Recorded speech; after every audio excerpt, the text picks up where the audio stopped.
Olá, bem-vinda, bem-vindo ao Você Pode, esse espaço onde as histórias reais encontram escuta, acolhimento e reconstrução. Hoje o nosso episódio fala sobre violência, mas principalmente sobre sobrevivência, sobre o que acontece depois do trauma, quando a vida não acaba, mas muda completamente. Adnan de Souza é pai, marido e sobreviveu a um assalto que terminou com um tiro no lado direito do peito, um AVC, perda de movimentos, depressão e uma longa jornada de reabilitação. Hoje ele está aqui para falar não só da dor, mas da reconstrução possível. Meu amigo, não vou nem falar quanto tempo a gente tem amizade, né? É melhor não, né? Melhor não, né? Eu só vou falar que tá na casa dos 30, talvez. Sim, mas pula. Difícil trazer você aqui, hein? Que agenda complicada. Agendas CLT, né? É, CLT. Mas deu certo. Obrigada, então, por você estar aqui com a gente hoje, contar um pouquinho da sua história. História que entristece, mas também no final a história tem um final feliz, né? Sim. Então, assim, fala. Eu não sei se para você é difícil voltar ao passado, falar sobre isso, mas eu queria abordar um pouquinho todo o tema aí que aconteceu na sua jornada aí. Não, tranquilo. Eu até faço questão de dar o depoimento para ajudar pessoas que, de repente, passam por situações parecidas e de superação. E você conhece pessoas que passaram por situações parecidas? Sim, conheço pessoas. E fiquei agora até com um apelido carinhoso, né, de guerreiro. Guerreiro? Por ter passado por toda essa situação. E com razão, né? Sim. Guerreiro, super guerreiro. Nada sozinho, apoio da família e graças a Deus, por Deus, estou aqui. A rede de apoio é fundamental, né? Sim. Isso sim, ela acho que a gente não consegue caminhar nessa estrada tão difícil, né? Exatamente. Mas Didi, vamos falar então, retomar há um tempo atrás. Você lembra do momento do assalto, do tiro? Você se recorda bem disso? E o que passou pela sua cabeça quando você percebeu que tinha sido baleado? Você lembra disso? Sim, lembro sim. Foram flashes, né? Mas nesse momento tá bem fresco na minha memória, né? Apesar de são 12 anos de acidente, né? Eu chamo de acidente, né? Mas não foi um acidente. Foi um assalto, eu estava voltando do trabalho, como eu sempre tenho essa mania até hoje, né? De estar escutando fone de ouvido, escutando uma rádio. Eu estava, queira ou não, eu estava um pouco disperso, né? E, de repente, encostou uma moto com dois rapazes e anunciaram o assalto. Só que eu estava com fone de ouvido, eu demorei muito tempo para entender o que estava acontecendo. E um deles desceu da moto, pisou no meu tênis, era um tênis um pouco chamativo, né? E eles queriam tirar meu tênis, aí depois eu entendi que era um assalto. Tiraram meu tênis, tiraram minha carteira, meu relógio, uma correntinha, né? Levaram tudo que tinha que levar. Mas você não reagiu? Eu não reagi, porque eu fiquei em choque. Primeiro que eu demorei a entender, depois eu fiquei em choque, e depois que eles levaram tudo, um dos rapazes que fez a limpa, né? Tirou a arma da cintura, encostou no meu peito e atirou. E me chamou de vacilão ainda. E aí eu comecei a sentir a dor, e naquele momento eu falei, nossa, ele atirou em mim, e a dor aumentando a dor, e eu fui pro meio da rua.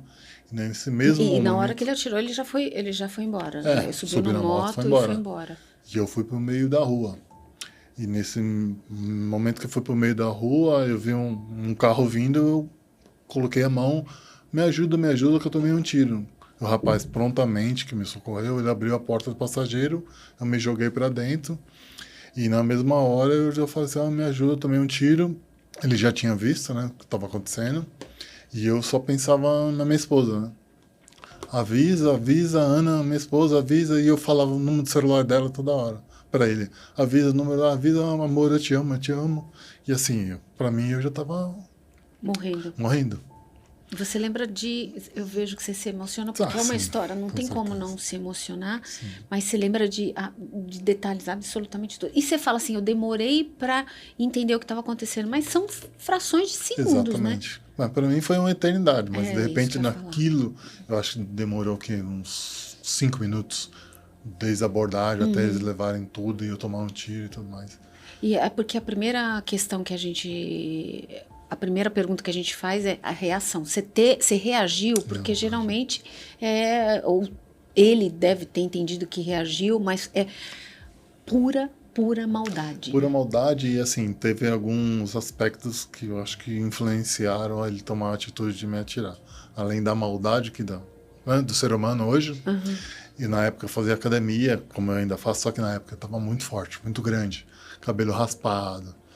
Então, de repente, eles acharam que era um policial.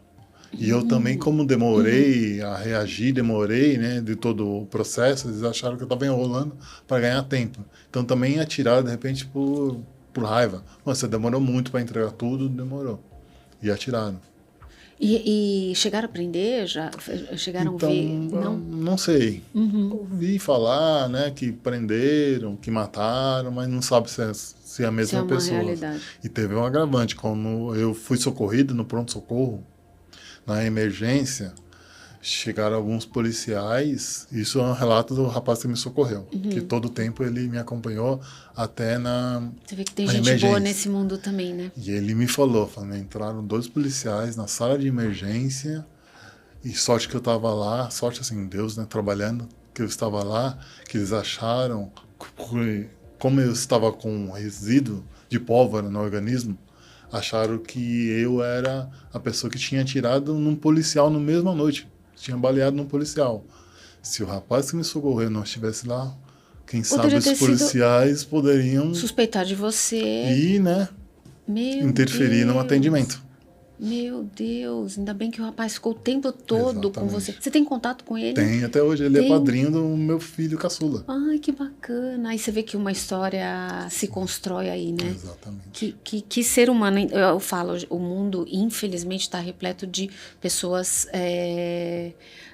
do mal, vamos dizer assim, mas ainda o saldo é muito positivo, Sim, né? Tem muita sim. gente boa nesse mundo e a gente, nos momentos de dificuldade, a gente vê o quanto realmente a gente tem que ser grato essa pessoa do seu lado ali o tempo todo. Exatamente. E principalmente o que de lição que fica nesse caso, né? Que sempre fui uma pessoa boa, não, né? Falando de mim, mas sempre fui uma pessoa boa que sempre procurou ajudar as pessoas e chegou um momento de retribuir, né? É. Recebi uma retribuição e ele também recebeu a sua retribuição. Ele não é pai, não tem filho, né? Ah, não. Ah. E por isso que eu tocou meu coração de pedir para que ele fosse o padrinho do meu filho. Ele ficou super agradecido e hoje a gente tem uma super relação. Uma Olha pessoa maravilhosa. que laço que se constrói Sim. aí, né? Eu acredito que para ele também foi um grande aprendizado. Sim. E olha a família que ele ganhou também, exatamente, né? Com um afilhadinho aí. Também, eu falo, o final é feliz, né, Didi? Mas depois do tiro, aí você também teve um AVC, né? Isso sim, foi na sequência? Como é que foi? Como eu tomei um tiro no peito e foi numa bala 22. A bala 22 é uma bala pequena, que ela percorre o organismo. Então ela vai danificando, né? E eu tive muito sangramento interno. Então eles precisaram fazer um dreno na lateral e esse dreno não foi suficiente para estancar o sangramento. Então eles precisaram fazer uma abertura no tórax. Então abriram o tórax para fazer fazer uma lobectomia, que seria uma retirada do pedaço do pulmão que foi afetado. Então nesse período eu perdi muito sangue. Então também a pressão ela baixou muito. E por isso que acabou dando o AVC, o AVCI, que é o isquêmico, né? No ato no centro cirúrgico mesmo. Isso. E aí isso paralisou o seu lado esquerdo, né? Exatamente. E por conta disso a internação foi longa. Foi longa. E quando aí veio o impacto emocional, né? Depois de um tempo, depois de 6 meses. Você ficou quanto tempo internado? Internado foram 2 hospitais. Foi um público, que fez o primeiro atendimento. Aí eu fiquei uma semana no público. Depois que eu estava um pouquinho melhor, através do meu convênio, eu consegui fazer a transferência por beneficência. Onde eu tive um acompanhamento melhor. A minha reabilitação já começou lá também. Tanto que eu saí do hospital, graças a Deus, caminhando. Com dificuldade, é claro. O lado esquerdo todo comprometido, né? Mas eu saí caminhando. E lá você ficou quanto tempo? Lá eu fiquei mais ou menos uns 20 dias. Então, nos 2 hospitais eu fiquei 30 dias fora de casa. E aí que começa a bater o emocional, né? Aí passa, acho que uma série, primeiro um filme, a gratidão por estar vivo, né? Por você ter sido socorrido, mas também vem todo o impacto emocional aí junto. Sim, mas até como era coisa nova, teve impacto, claro que teve, mas coisa nova de procurar me reabilitar, então tudo era uma experiência no dia a dia, tudo uma dificuldade no dia a dia. Mas a depressão mesmo aconteceu quando eu tinha uns 6 meses. E você já estava em casa, Estava já em estava... casa, fazendo já a reabilitação, né, em clínicas particulares. E eu tinha iniciado na CD nessa época. E eu Na estava... CD? Exatamente. Sou muito grato até hoje. Olha aqui, ó, a gente Indico. também. A gente tem uma gratidão imensa por esse lugar. Sensacional. E aí eu já estava fazendo as terapias. Aliás, desculpa te interromper, Claro. foi lá que nós nos reencontramos. Exatamente. Olha como a vida é. Exatamente. Depois de tanto tempo que a gente trabalhou junto, gente, desculpa, vou ter que citar aqui numa companhia aérea que não existe mais.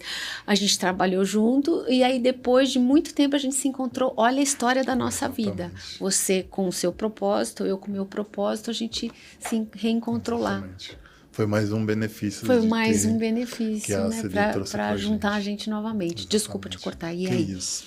Então, retomando, já estava nos primeiros meses ou semanas, não tenho certo, de tratamento na CD, eu comecei a sentir ausência de fome. Eu já não conseguia dormir. Eu fiquei, sem brincadeira, dias sem dormir.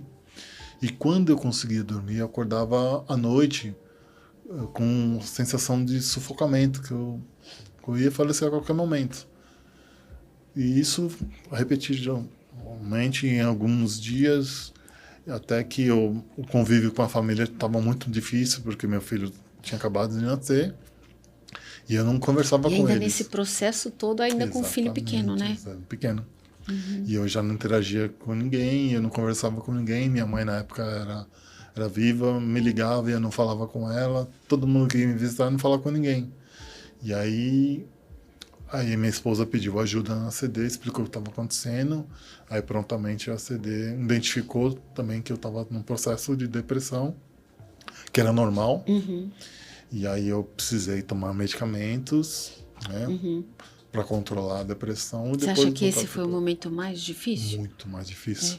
Por incrível que pareça, mais difícil do que o próprio tiro e a reabilitação. Porque depressão, meu Deus, olha acaba como você está com falando. A família. Não acaba... tiro é a questão de você ter o risco de morrer. Sim. A depressão também é. Exatamente. A depressão também é. Porque você perde o brilho da vida. Exatamente. Então, assim, foi um período difícil para você e para sua família também. A Ana é uma guerreira junto com você, né? Porque ela teve do seu lado esse tempo todo, te apoiando, e que não deve ter sido fácil para ela também. Não. Mas o período da depressão envolve a família toda. Exatamente. É uma sensação de... Nossa... Impotência. Impotência. De você saber que você está prejudicando as pessoas que estão ao seu redor, mas não é o que você quer fazer, mas você não consegue evitar. Você sabe que você precisa levantar, reagir, mas você não consegue. Força. Ô, Didi, mas isso tem muito a ver com que como você respondia antes, você comparava, puxa, eu tinha isso, eu fazia isso, meu corpo era assim, agora é diferente? Não, o que mais batia para você? Não era isso, não. Mas, assim, eu sabia tudo que estava acontecendo, eu sabia que não era culpa minha do que ter acontecido. Não julgava Deus, não julgava ninguém. E assim, eu não entendia porque estava com a depressão, já que eu não me sentia culpado e não colocava a culpa em ninguém. Mas depois a gente se aprofundando, né, nos estudos, e sabia que como meu trauma foi muito grande, a depressão era normal acontecer. Por causa do trauma que foi muito grande. Não por história de vida nem nada, entendeu? Foi mais por conta disso. E como você superou isso? Como que você superou a depressão? Que muitos sofrem por isso, por diversos fatores, né? Diversos motivos, mas como você conseguiu superar? O que te ajudou? O que te impulsionou a viver e sair desse buraco negro? Por alguns fatores, é claro. A parte médica foi fundamental para que eu conseguisse dar o start, que foi a medicação. A medicação teve efeitos colaterais, que eu não vou mencionar aqui, que são desagradáveis, mas teve efeito, mas melhorou muito. Depois eu comecei a fazer a psicoterapia e estava me ajudando a conversa, né? Explicar o que eu estava sentindo, né? A profissional conseguia tirar o que eu estava sentindo.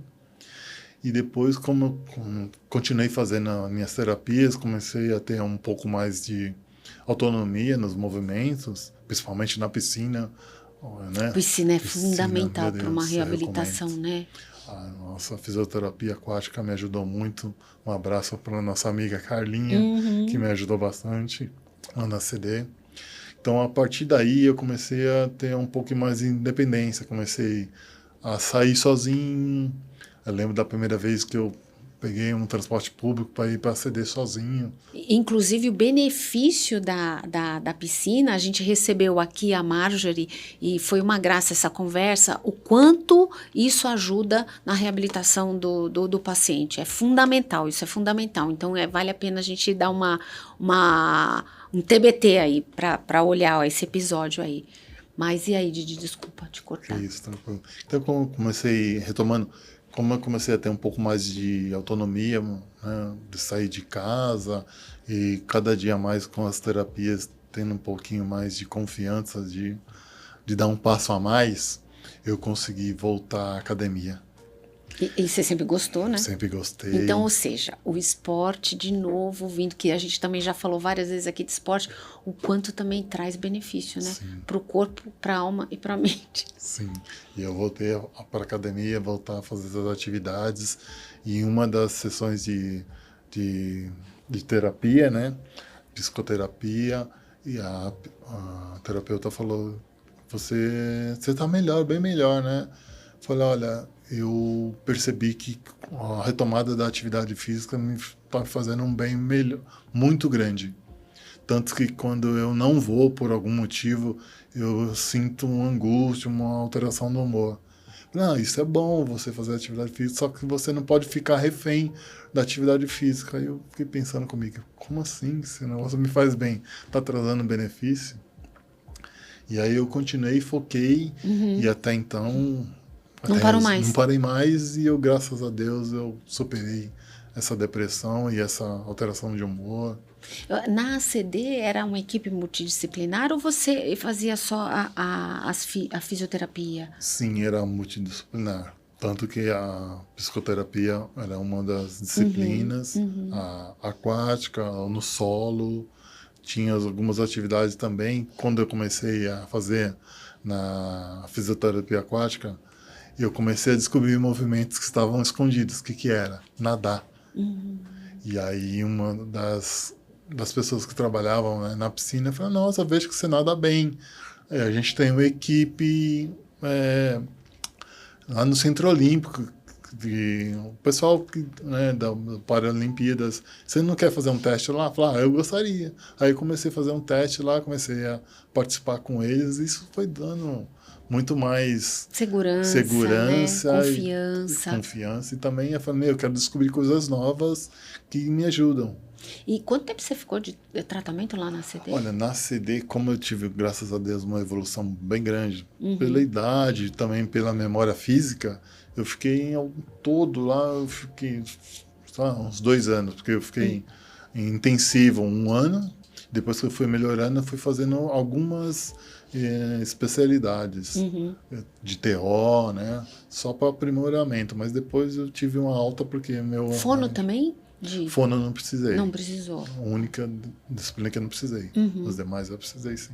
É fundamental, toda essa equipe trabalhando com a gente, né? Sim. A parte emocional, depois do trauma, depois de você ver que clinicamente você tá bem, que não corre nenhum tipo de risco, tem que cuidar do emocional. Sim. Tem que cuidar. E o esporte foi o que trouxe maior benefício para você. Então, você pode, se tiver que resumir, você fala que embora, lógico, a gente saiba o benefício dos remédios, mas, assim, o principal é o esporte, né? Sim. É o esporte. Gostando ou não, gente, tem que fazer esporte. Exatamente. Gostando ou não. Isso é um benefício para tudo. Para tudo. E é bom que sua esposa também, né? A Ana também acompanha, né? Acompanha.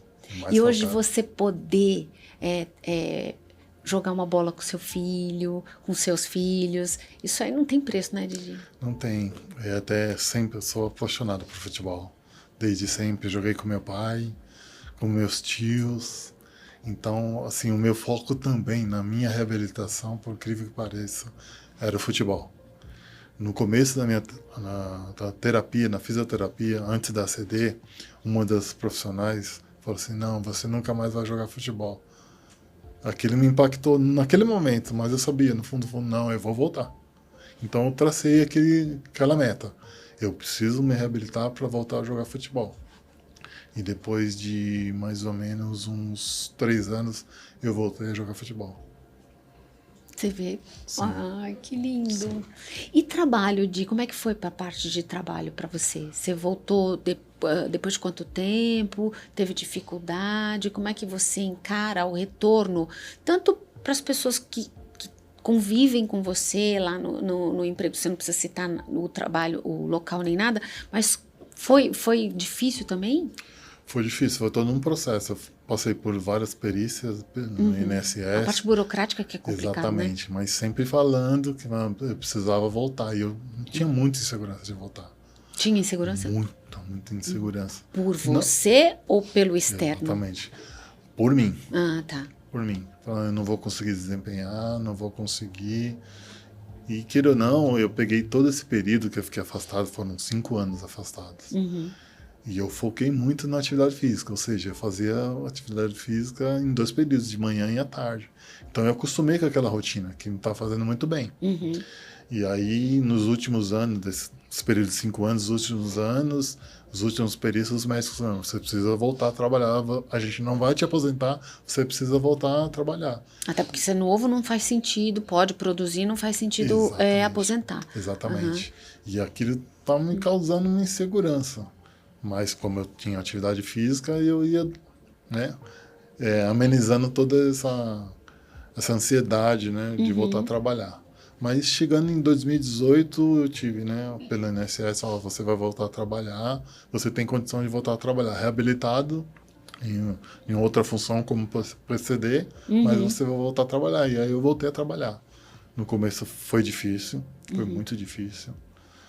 Porque, né, só o lado direito, né, que eu tenho de trabalhar, mas assim, a empresa tem algumas ferramentas que me ajudaram a conseguir desempenhar o trabalho. Ai, que bom. Então acolheu. Acolheu. Né? Ah, isso é importante, é muito importante. Sim, estrutura, assim, algumas pessoas, né, não têm uma estrutura para trazer uma segurança emocional, mas isso faz parte, trabalhando com pessoas. A gente não pode colocar a empresa em si culpada por pessoas, mas no geral fui bem acolhido, consegui desempenhar, e aí já fazem muito tempo aí, desde até 2018, hoje, então, até né? hoje, desempenhando e sendo útil. Mas produzir, né? Exatamente. Produzir. Eu acho que isso também ajuda o emocional, né? Sim. Você manter equilibrado, saber que você está produzindo, tanto para a família, para você, para todo mundo, né? Exatamente. E desempenhando, não sendo só mais um é um PCD que está lá, entre aspas, alocado. Cumprindo uma cota. Uma cota, né? Não. Porque o que todo mundo fala é cumprir a cota, né? A gente escuta muito isso. Então, não é isso. Você não tá é isso. produzindo. Estou produzindo. E junto lá tem alguma? Tem? Temos sim. Várias pessoas também que desempenham. Eu, dentro da minha equipe, eu sou o único que tem aí a deficiência dos membros superiores, ou seja, das mãos, né? Os outros têm em outras... Inferior, em outras dificuldades, mas mesmo assim consegue desempenhar. Então, no meu caso, é um pouco mais difícil por causa das mãos, que só uso a mão direita, mas as ferramentas me ajudam e amenizam um pouco e ainda tem muito que produzir. Didi, você não vai aposentar pelo jeito, você não vai aposentar tão cedo, né? E hoje, como a gente falou, o fato de você ter voltado a jogar o esporte que você ama tanto, que eu preciso encerrar, mas assim, o bom disso tudo, que como eu tenho contato com você, então eu sei exatamente o que está acontecendo na sua vida e eu só fico feliz com a evolução, né? Mas eu queria que você para finalizar, deixasse uma mensagem assim, essa recuperação, teve medo, incerteza, mas quem passa por uma situação como a sua, qual mensagem você pode dar? Bom, é bem simples, cara. A mensagem, assim, ser crente a Deus, né? Ele nos capacita a cada dia, a cada momento. Você tendo a possibilidade de fazer as suas atividades físicas, independente de que você sentiu, teve algum incidente na sua vida, você precisa da atividade física para o emocional, para o seu dia a dia e também para as, de repente, as enfermidades que vêm a acontecer por decorrência da idade, né? Hoje eu tenho 50 anos, mas eu não me sinto uma pessoa que tenha 50 anos e que tenha aí uma deficiência. Então, a dica é essa, o conselho é essa, para todos. Movimento é tudo, atividade física é tudo. E sigamos aí. E agora, mais um ponto assim, a gente sai de casa e não sabe o que vai acontecer, né?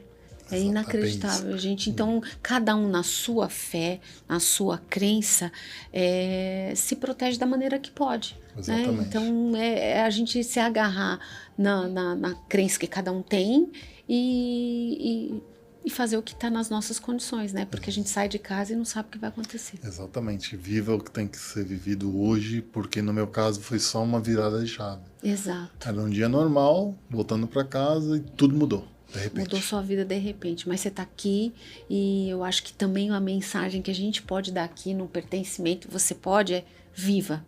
Exato. Viva porque a gente não tem controle do que vem pela frente, então a gente tem que ser feliz. Exatamente. Tem que ser feliz. Ame e diga que eu te amo, porque de repente a gente não terá. Piscar de olhos pode tudo mudar na vida da gente. Isso. Mas se é a prova viva que você superou, passou por tudo isso e tem um apoio, tem amigos e é isso. Obrigada. Sim. Admiração por você. Você Admiração é uma por amiga você. mesmo. Obrigada, Didi. Que história, né? Impactante. E não tem como as pessoas não perguntarem para você, né, de voltar ao passado, porque às vezes a gente fica meio assim, falar sobre esse tema é tão delicado, né? Sim, porque te faz mexer naquela caixinha que... eu falo, mas faz parte da sua vida, sim, né? Sim, faz não tem parte, como... mas eu coloco como lição, para que possa ajudar outras pessoas. Me emociona em alguns momentos, mas eu me sinto bem falando a respeito, sabendo que eu posso ajudar outras pessoas. Adnan, obrigada por transformar dor em testemunho e esperança. E se esse episódio tocou você, compartilhe. Às vezes ouvir que é possível recomeçar salva mais do que a gente imagina. Obrigada por estar com a gente.